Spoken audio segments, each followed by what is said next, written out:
Sa ngalan ng Ama at ng Anak at ng Espiritu Santo, Amen. sumainyo ang Panginoon. At sumaiyo rin. Mga kapatid, aminin natin ang ating mga kasalanan upang tayo'y maging marapat gumanap sa banal na pagdiriwang. Tayo pong lahat, inaamin ko sa makapangyarihang Diyos At sa inyo, mga kapatid, na lubha akong nagkasala sa isip, sa salita at sa gawa, at sa aking pagkukulang.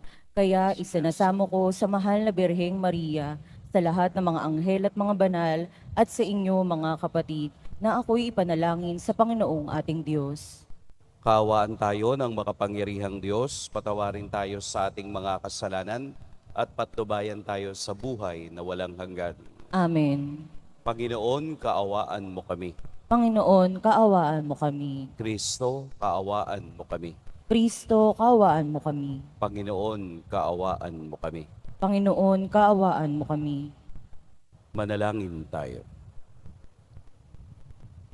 Ama naming makapangyarihan, lakas ka na mga walang inaasahan kundi ikaw. Ang pagluhog namin ay iyong pagbigyan, sapagkat kami mga tao lamang na pawang mahihina kapag iyong iniwanan. Kaya naman kami lagi mong tulungan upang sa pagtupad ng iyong mga kautusan, ikaw ay aming mabigyang kasiyahan sa aming iniisip at ginagawa araw-araw. Sa pamamagitan ni Hesukristo, kasama ng Espiritu Santo, magpa sa walang hanggan. Amen. Magsiupo muna ang lahat. Pagbasa mula sa ikalawang aklat ng mga kronika. Pagkamatay ni Joaida, ang mga pinuno ng Huda ay nagbigay galang sa hari at nagharap ng mga kahilingan. Pinagbigyan naman niya ang mga ito, kaya't itinakwil nila ang bahay ng Panginoon at ang Diyos na kanilang mga ninuno. Nagbalik sila sa paglilingkod sa mga asheras at pagsamba sa mga Diyos-Diyosan. Bunga nito, nagalit ang Diyos at pinarusahan ang taga-Huda at mga taga-Jerusalem. Ngunit nagsugo ang Panginoon ng mga propeta upang ang mga tao'y magbalik loob sa Kanya. Gayunmay, hindi sila nakinig. Dahil dito, ang Espiritu ng Diyos ay bumaba kay Zacarias na anak ng saserdoteng Joaida. Tumayo siya sa gitna ng mga tao. Sinabi niya, "Ito ang sabi ng Diyos.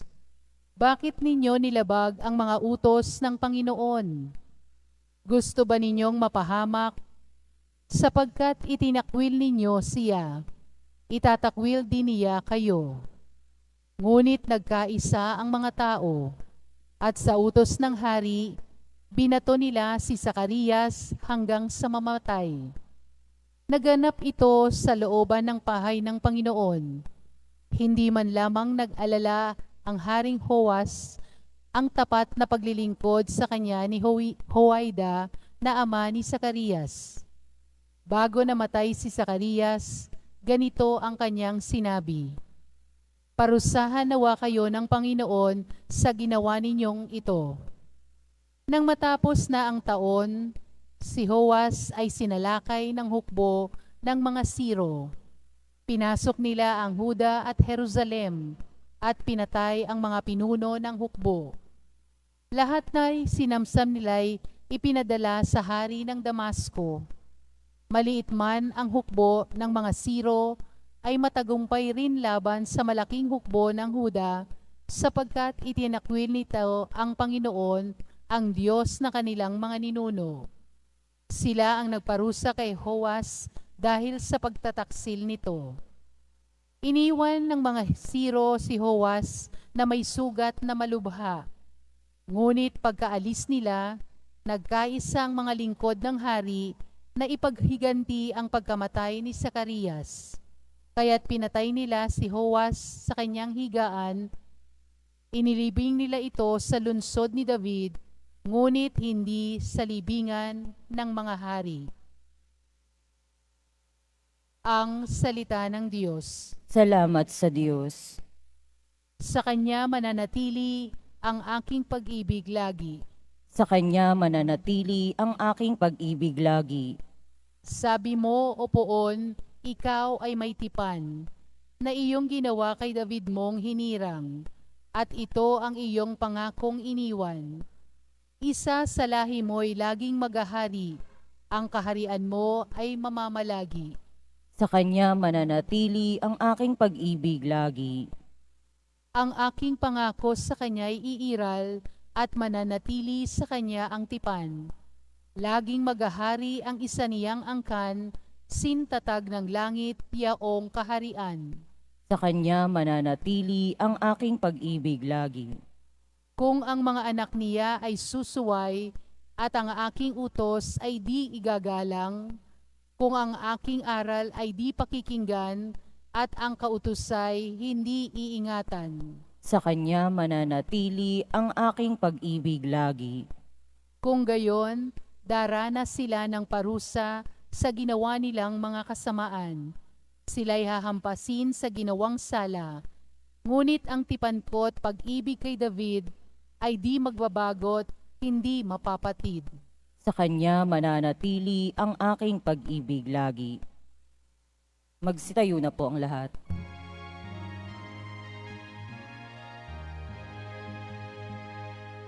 Alleluia,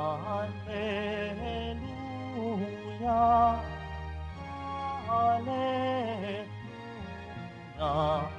Alleluia,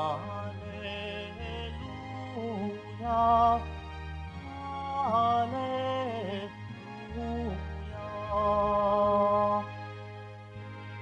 Si Kristo ay naging dukha upang tayo'y managana sa bigay niyang pagpapala. Alleluia, Alleluia, Alleluia,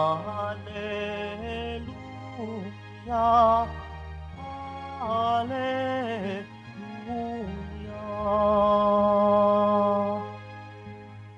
Sumainyo ang Panginoon. At sumaiyo rin. Ang mabuting balita ng Panginoon ayon kay San Mateo. Papuri sa iyo, Panginoon.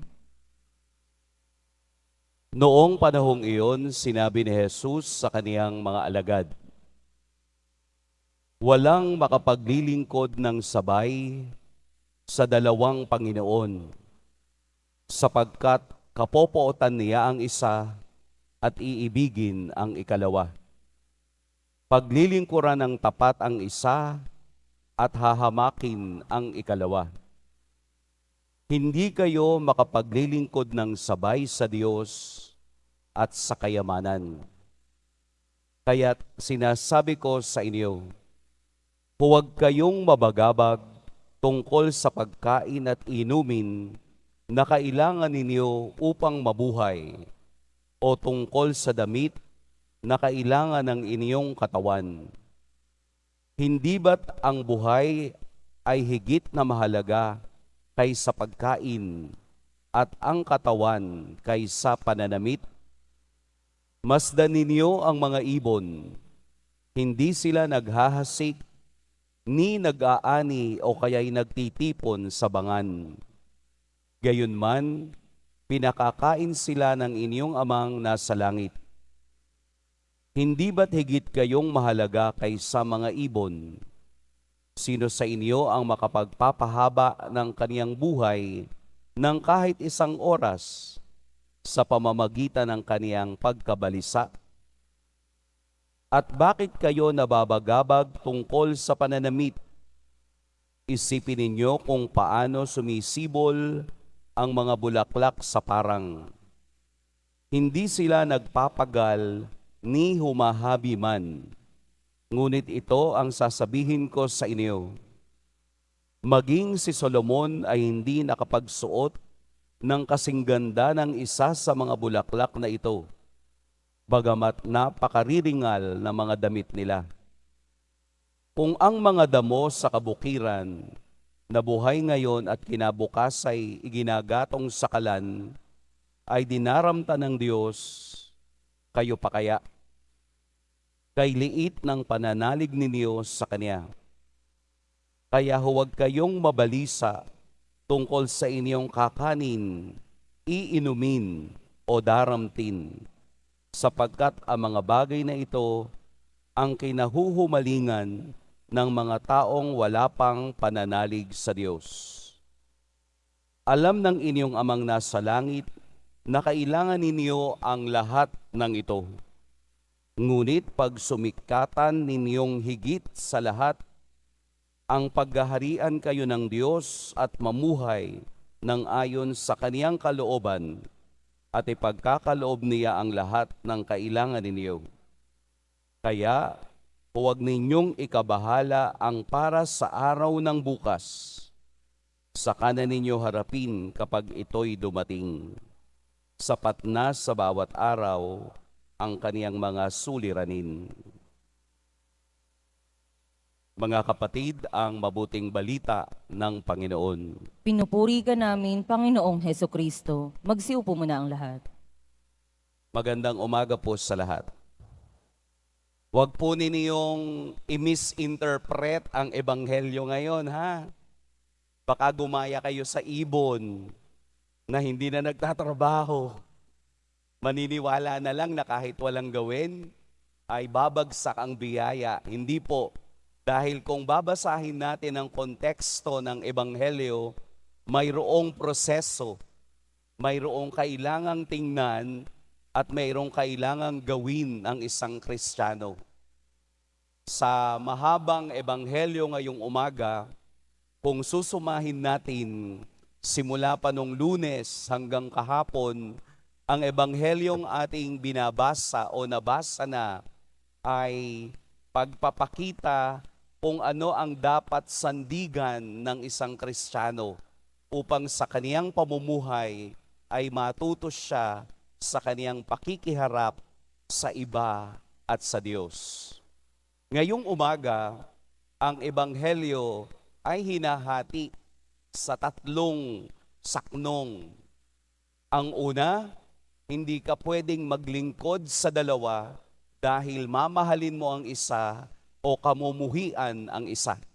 Ano yung dalawang yon? Ang Diyos at ang kayamanan. Kaya yung paglilingkod ay ipinapakita ni Jesus na kailangan nating uriin, kailangan nating tingnan kung ano ba talaga ang aking pinaglilingkuran. Ang Diyos ba o ang kayamanan? Hindi po masama ang kayamanan, ha? Ang kayamanan ay kailangan din natin upang gamitin para purihin ang Diyos. Pero hindi mo ito pwedeng ipantay sa kalwalhatian ng Diyos. Yun bang pera o kayamanan ang dinodiyos ng iba kesa sa tunay na Diyos? Kaya ito ay pumupunto sa ikalawang bahagi. Ano yon? Kapag ikaw ay namiling sundan at sundin ng Diyos, ang Diyos ang dapat maghari. So kung ang Diyos ang dapat maghari at iniwanan mo ang kayamanan, magkakaroon ka ngayon ng dependence on God. Ang Diyos na ngayon ang bahala sa mga bagay na kailangan mo, katulad ng ibon o mga bulaklak sa parang. At ito ay pumupunto sa ikatlo. Magkakaroon lamang tayo ng pangangailangan, binibigay lamang ng Diyos ang lahat ng bagay kung ikaw ay nasa kalooban ng kaniyang puso at ng kaniyang sistema. Yun bang we less worry but we worship more? Ang tao kasi ngayon sa panahon ay overthinkers. Yun bang nag-iisip tayo ng mga bagay na wala pa?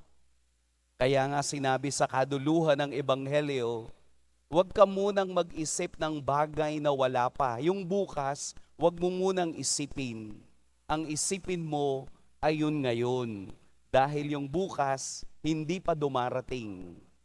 Ang gustong sabihin sa atin ng ebanghelyo ay danasin mo ang kalwalhatian ng Diyos ngayon, ngayong oras na ito. Hindi yung bukas dahil wala pa yon. Pwede namang paghandaan. Yeah, tama. Pero mahalaga yung ngayon dahil kung hindi natin dadamhin ang kapangyarihan at biyaya ng Diyos ngayon, maaaring hindi na dumating ang bukas. Kaya't ang ebanghelyo kung tutuusin ay pagsasadiwa na ang lahat ng ating ginagawa, ang lahat ng ating iniisip at nadarama ay dapat nakaugnay sa Diyos. Worries ay hindi galing sa Diyos. Ang worries ay inilalagay ng demonyo sa kaisipan ng tao upang madistract ang taong nag-iisip sa kapangyarihan at biyaya ng Diyos. Inaalis tayo doon sa punto na ang Diyos ang mahalaga sa akin. Pero yung mga worries, yung mga usapin na wala pa, ito yung nakapagdidistract sa ating lahat. Narinig na ninyo yung salitang bahala na. Di po ba, no? Ito ay nagiging negatibo sa kultura ng Pilipino. Ito ay nagiging negatibo. Sinasabi nila ang salitang bahala na is a sign of laziness. Yun daw bang bahala na kung anong mangyari bukas. Pero hindi po. Dahil sa positibong pananaw, ang bahala na ay letting go and letting God. Yun bang hinahayaan natin ng Diyos na siyang umakma sa mga bagay na hindi pa natin tiyak. Hinahayaan natin na ang kapangyarihan ng Diyos ang siyang magbunsod upang maunawaan natin ang mga bagay na hindi pa sakto at hindi pa natin hawak. Kaya sinasabi natin minsan, bahala na. Bakit? Dahil isinasa Diyos, ipinapasa Diyos natin kung ano man ang magiging kahinatnan ng ating buhay. Buhay na nakatuon sa kaniyang kalooban. Kaya nga salitang bahala na ay galing sa salitang bathala. Bathala sa ating paniniwala ay Diyos. Ibinibigay natin sa Diyos ang lahat ng bagay upang siya na ang mag-decide sa ating buhay. Kaya po para maging mas magaan ang takbo ng araw ngayon, huwag niyo po munang isipin ang mga bagay na wala pa. Kung paanong pinangangalagaan ng Diyos ang mga bagay na kailangan ng tao, gayon din tayo pinahahalagahan ng kaniyang kapangyarihan at ng kaniyang biyaya. Huwag niyong ilayo ang inyong karanasan sa diwa ng pag-ibig ng Diyos. Nagugutom ka ba ngayon at wala kang pera? May sagot ang Diyos diyan. Hindi mo kailangang kumain. Kasi baka yung pagkain kakainin mo ay magpalala ng sakit na meron ka. May sagot ang Diyos sa bawat punto ng buhay. Maunawaan lang natin ang lalim at kapangyarihan ng kaisipan ng Diyos, the wisdom of God, kung tayo ay nakatuon sa kaniyang kalooban. Huwag ninyong ikabahala ang para sa araw ng bukas. Sa ating lengguwahe ngayon, huwag kang mag-overthink. Dahil sa pag-overthink ng tao, nasisira ang kaniyang focus sa Diyos. Sa inyo pong pagdarasal ngayon, sa pagpapatuloy ng ating banal na misa, alisin natin muna ang mga bagay na nakawawala ng ating atensyon sa Diyos. Tingnan ninyo, kahit wag niyong isipin, tatakbo pa rin ang panahon. Kahit wag niyong isipin, tatakbo pa rin ang mundo. Kahit wag niyong isipin, yung mga taong kabahagi ng buhay mo, tatakbo pa rin ang panahon. Ang mahalaga, ang iyong pananaw, ang iyong kaisipan, ang iyong diwa ay nakatingin sa pag-ibig, biyaya, at awa ng ating Poong Jesus Nazareno. Pagpalain tayo ng Poong may kapal. Magsitayo na po ang lahat.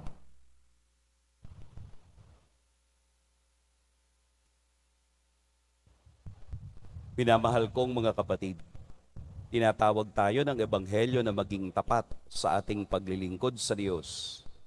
Ang ating mga panalangin sa Ama naway nagpapahayag ng uri ng ating pagtitiwala at pagmamahal. Ama, ipinauubaya namin ang aming mga alalahanin sa iyo. Ama, ipinauubaya namin ang aming mga alalahanin sa iyo. Ang mga pinuno ng simbahan, naway masigasig na italaga ang kanilang mga sarili sa pagpalaganap ng paghahari ng Diyos. Manalangin tayo. Ama, ipinauubaya namin ang aming mga alalahanin sa iyo. Ang mga dukha at nangangailangan, naway makadama ng ating pagkalinga at pag-aaruga. Manalangin tayo. Ama, ipinauubaya namin ang aming mga alalahanin sa iyo. Tayo naway mamuhay sa ganap na pagsunod sa kalooban ng Diyos at hindi magambala ang ating mga isip sa mga bagay na hindi naman dapat ipag-alala. Manalangin tayo. Ama, ipinauubaya namin ang aming mga alalahanin sa iyo. Ang mga may sakit, naway maranasan ang pag-ibig ng Diyos sa pamamagitan ng pagmamahal ng mga nagmamalasakit sa kanilang buhay. Manalangin tayo. Ama, ipinauubaya namin ang aming mga alalahanin sa iyo.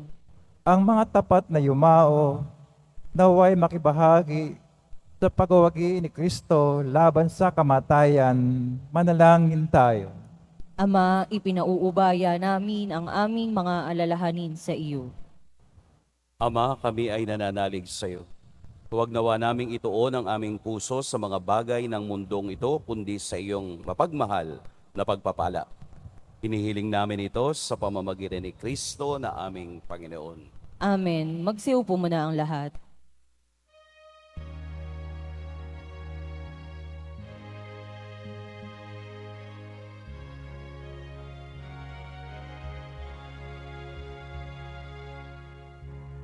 Aming alay sa iyo, Panginoon.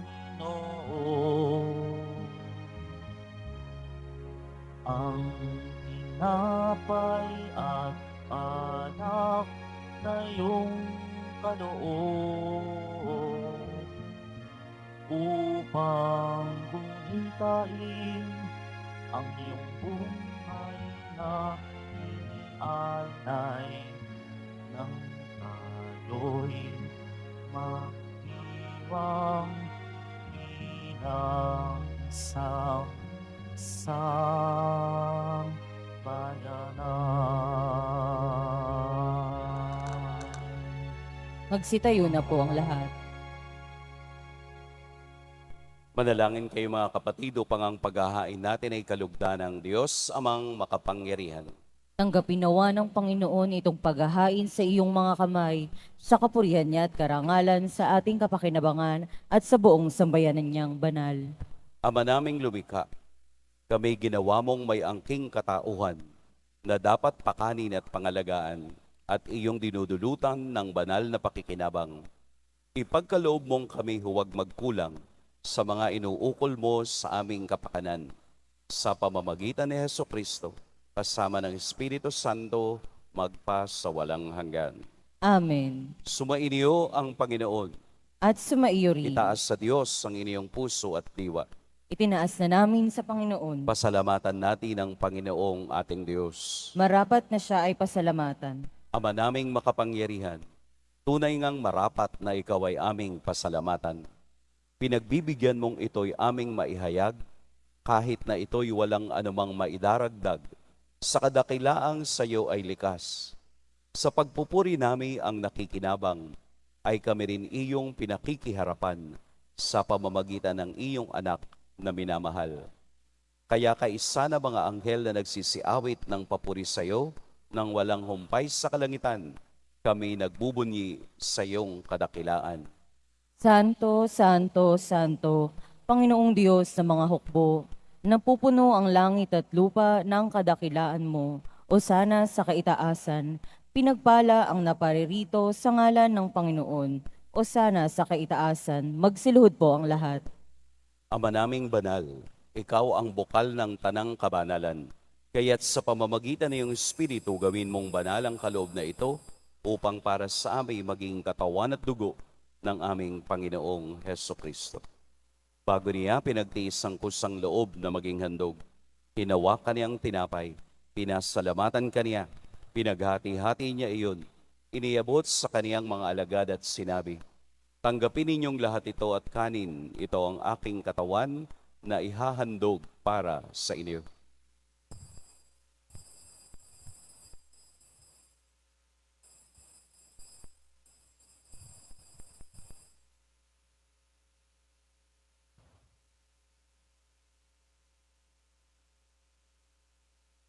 Gayun din naman, noong matapos ang hapunan, hinawakan niya ang kalis. Muli kaniyang pinasalamatan. Inabot niya ang kalis sa kaniyang mga alagad at sinabi, "Tanggapin ninyong lahat ito at inumin. Ito ang kalis ng aking dugo. Nang bago at walang hanggang tipan, ang aking dugo na ibubuhos para sa inyo at para sa lahat, sa ikapagpapatawad ng mga kasalanan. Gawin ninyo ito sa pag-alala sa akin."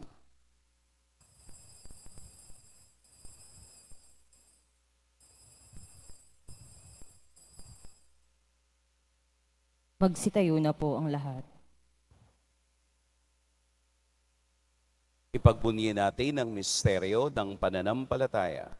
Si Kristo'y namatay, si Kristo'y nabuhay, si Kristo'y babalik sa wakas ng panahon. Ama, ginagawa namin ngayon ang pag-alala sa pagkamatay at muling pagkabuhay ng iyong anak. Kaya't iniaalay namin sa iyo ang tinapay na nagbibigay buhay at ang kalis na nagkakaloob ng kaligtasan. Kami nagpapasalamat dahil kami iyong minarapat na tumayo sa harap mo para maglingkod sa iyo. Isinasamo namin kaming magsasalo-salo sa katawan at dugo ni Kristo ay mabuklod sa pagkakaisa sa pamamagitan ng Espiritu Santo. Ama, lingapin mo ang iyong simbahang laganap sa buong daigdig. Puspusin mo kami sa pag-ibig kaysa ni Francisco na aming Papa at ni Jose na aming Obispo at ng Tanang Kaparian. Alalahanin mo rin ang mga kapatid naming nahimlay nang may pag-asang sila'y muling mabubuhay, gayon din ang lahat ng mga pumanaw.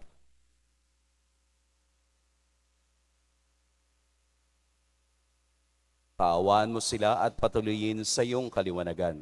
Kaawaan mo at pagintapating kaming lahat na makasalo sa iyong buhay na walang wakas.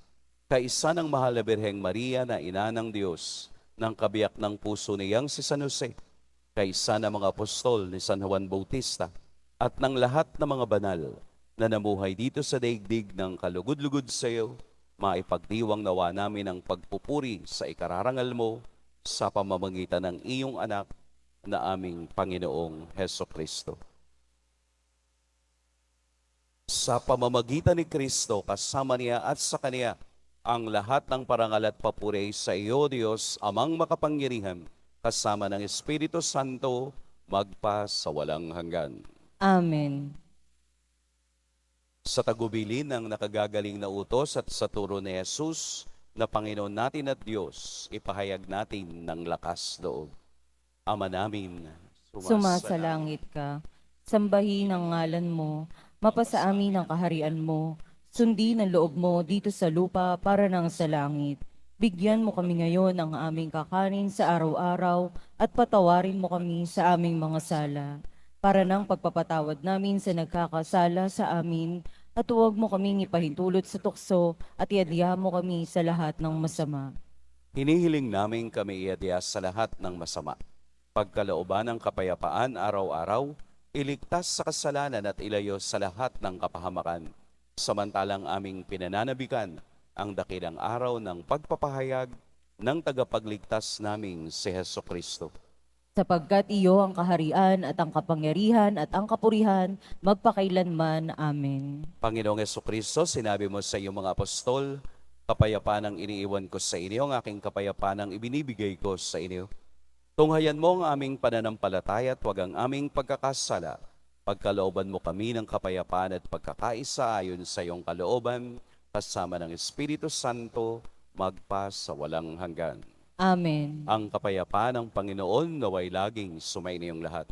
At sumaiyo rin. Magbigayan kayo ng kapayapaan sa isa't isa. Yes. Kordero ng Diyos na nag-aalis sa mga kasalanan ng sanlibutan, maawa ka sa amin.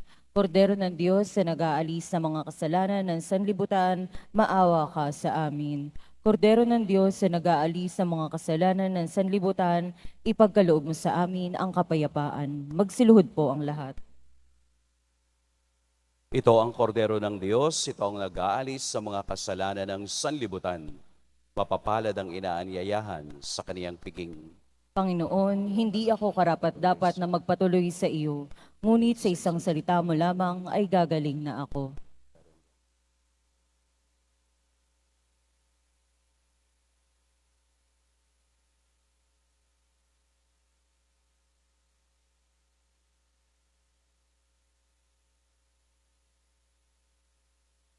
Para sa lahat ng tatanggap ng banal na komunyon, sasagot po tayo ng amin pagkasabi ng pari o ng lay minister ng katawan ni Kristo at isubo agad sa bibig bago umalis sa harapan ng pari o lay minister.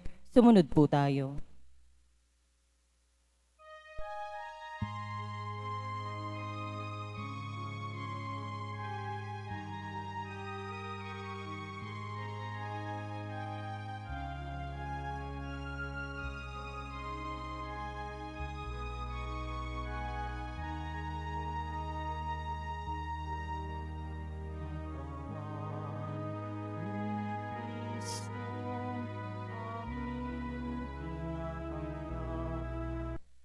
Magsitayo na po ang lahat.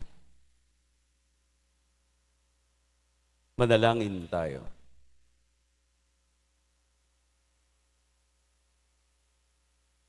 Ama naming mapagmahal, ang pinagsaluhan naming banal na pakikinabang na nagpapahiwatig ng iyong pakikiisa sa tanang naritong nakikipagdiwang ay magdulot nawa ng pagkakaisa sa iyong sambayanan sa pamamagitan ni Heso Kristo kasama ng Espiritu Santo magpa sa walang hanggan.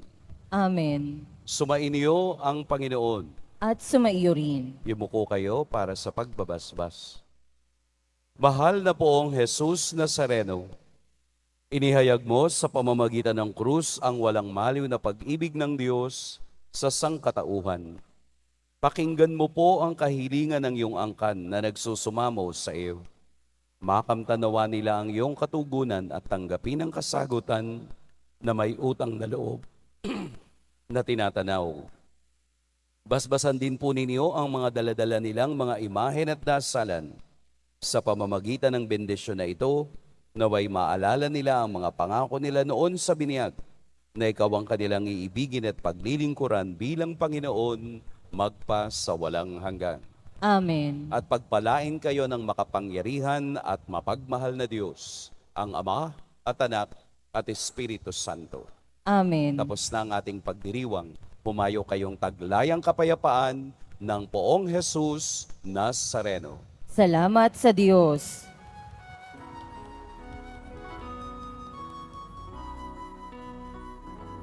Nuestro Padre Jesús Nazareno, sinasamba ka namin. pinipintuho ka namin. Aral mo ang aming buhay at kaligtasan. Cristo Padre Jesus Nazareno, iligtas mo kami sa kasalanan. Ang krus mong kinamatayan ay sagisag ng aming kaligtasan. Nuestro Padre Jesus Nazareno, inarangal ka namin. Nuestro Padre Jesus Nazareno, nilulwalhati ka namin. Nuestro Padre Jesus Nazareno, inarangal ka namin. Nuestro Padre Jesus Nazareno, nilulwalhati ka namin.